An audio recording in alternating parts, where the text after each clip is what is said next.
আসসালামু আলাইকুম। Star Tech presents ক্রিক টকে সকলকে আমন্ত্রণ। সূরা আল বাকারার 183 নম্বর আয়াতে মহান আল্লাহ রাব্বুল আলামিন নির্দেশ দিয়েছেন ঈমানদারগণকে রোজা রাখার জন্য। রোজা আমাদের প্রতি ফরজ করা হয়েছে, যেমনটা আমাদের পূর্ববর্তীগণের উপর ফরজ করা হয়েছিল, যাতে আমরা মুত্তাকি হতে পারি। রোজা রাখার ক্ষেত্রে তো কোনো আপোষ করার কোনো কিছু আসলে নাই, কারণ মুসলিম হিসাবে রমজান মাসে রোজা আমাদের প্রত্যেককে রাখতেই হবে। পাকিস্তান ক্রিকেট বোর্ড তাদের প্রফেশনাল ফার্স্ট ক্লাস ক্রিকেটারদের জন্য, যাতে তারা রোজা রাখতে পারেন ঠিকমতো, রোজা রেখে খেলতে যাতে কোনো প্রকার কষ্ট না হয়, কিংবা রোজাটা যেন পরিপূর্ণভাবে তারা রাখতে পারেন, এজন্য একটা অভিনব পদ্ধতি অবলম্বন করেছে। যেই পদ্ধতির কথা আসলে আমরা গেল কদিন ধরে বলে আসছিলাম যে ঢাকা প্রিমিয়ার ডিভিশন ক্রিকেট লিগটাতে আমরা এরকম কিছু করতে পারি কিনা। তবে পাকিস্তান যেটা করেছে সেটা অনেক বেশি মাত্রায় ইউনিক।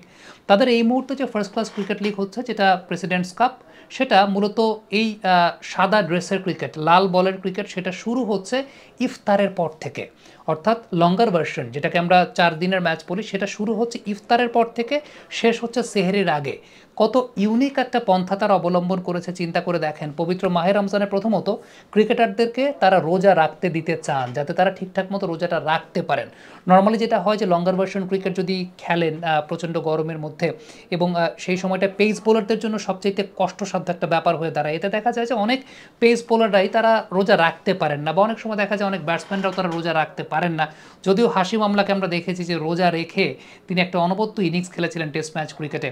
এখন সেটা তার মানসিক শক্তির একটা অনেক বড় পরীক্ষার জায়গা ছিল, যেটাতে তিনি উতরে গেছেন। আল্লাহ রাব্বুল আলামিন তাকে উতরে দিয়েছেন সেই পরীক্ষার জায়গাটা।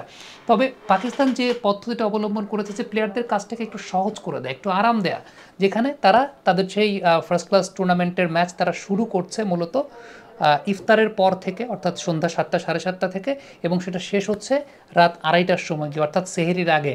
তার মানে যে বিষয়টা ঘটলো সেটা হচ্ছে প্লেয়াররা কিন্তু রিকভারির টাইমটাও পেলেন, রোজাটাও রাখতে পারলেন আল্লাহর রহমতে, এবং তারপরে রোজা রাখার পর ইফতার করার পর তারা খেলতে চলে গেলেন। কত সুন্দর একটা সিস্টেম তারা করেছেন, এবং এইভাবে যে তারা চিন্তা করেছেন, চিন্তা করার পেছনে সবচেয়ে বড় কারণটা হচ্ছে পবিত্র মাহে রমজানকে তারা আসলে ভ্যালু দিয়েছেন। একদিকে পবিত্র মাহে রমজানকে তারা যেরকম ভ্যালুটা দিয়েছেন যে না, এটা তো আমাদেরকে সবাইকে রাখতেই হবে, সেই সঙ্গে প্লেয়ারদের ওই কথাটাও তারা চিন্তা করেছেন যে ঠিক আছে, প্লেয়ারদের তো রিকভারির দরকার আছে। রোজা রেখে খেললে যে সমস্ত প্রবলেম হতে পারে প্লেয়ারদের, সেই প্রবলেমের জায়গাগুলো এড়ানোর যে বিষয়বস্তুটা, সেটা তারা চেষ্টা করেছেন।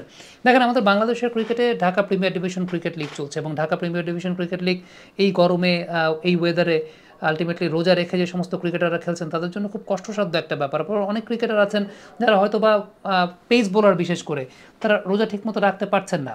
আবার রোজা রেখে যে সমস্ত বোলাররা বোলিং করছেন, তারাও যে বেস্ট পসিবল আউটপুটটা দিতে পারছেন, ব্যাপারটা কিন্তু সেরকম না। মানে একদিক থেকে তো ধর্মীয় দৃষ্টিকোণ থেকে তো আমরা মানে সত্যি কথা বলতে এটা গুনার কাজই করছি, কারণ মানে খেলার জন্য রোজা বাদ দেয়া, সেটা অবশ্যই আপনার সেটা প্রফেশন হোক বা যাই হোক, এটা গুনার কাজ।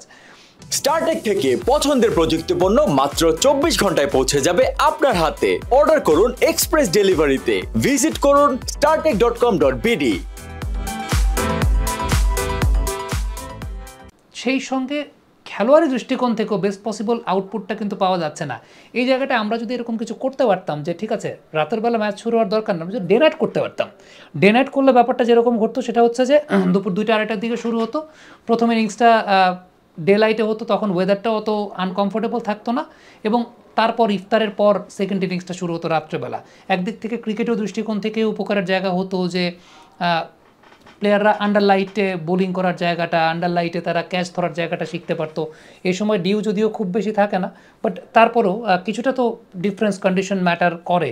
সো ওই জায়গাটাও কিন্তু ক্রিকেটের দৃষ্টিকোণ থেকে আমাদের প্লেয়ারদের তৈরি হয়ে যেত, এবং সেই সঙ্গে আমাদের প্লেয়াররা বেস্ট পসিবল আউটপুটটা মাথায় দিতে পারতো যদি ডে নাইট হতো আমাদের ঢাকা প্রিমিয়ার ডিভিশন ক্রিকেট লিগটা। সো ফ্যাক্টরের জায়গাটা ওইটা, যে আমরা আসলে কতটুকু ভ্যালু করছি গেল কয়েক বছর ধরে, সেটা কিন্তু একটা অনেক বড় চিন্তার জায়গা বা একটা অনেক বড় চিন্তার বিষয়।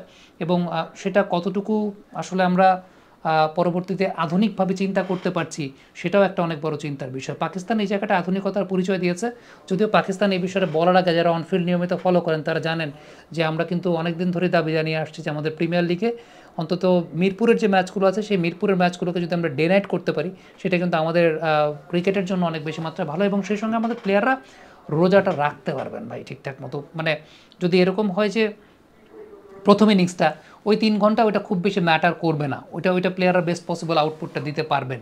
অন্তত কিছু কিছু জায়গায় আমরা এইটুকু রেকটিফাই তো করতে পারতাম বা করতে পারি, এখনও সময় আছে। এখন আমরা চাইলে হয়তো বা করতে পারি, যদি ফ্লাড লাইটে আমরা মিরপুরের ম্যাচগুলো ফ্লাড লাইটে করতে পারি। কমেন্ট বক্সে আপনাদের মন্তব্য মতামত জানতে চাই।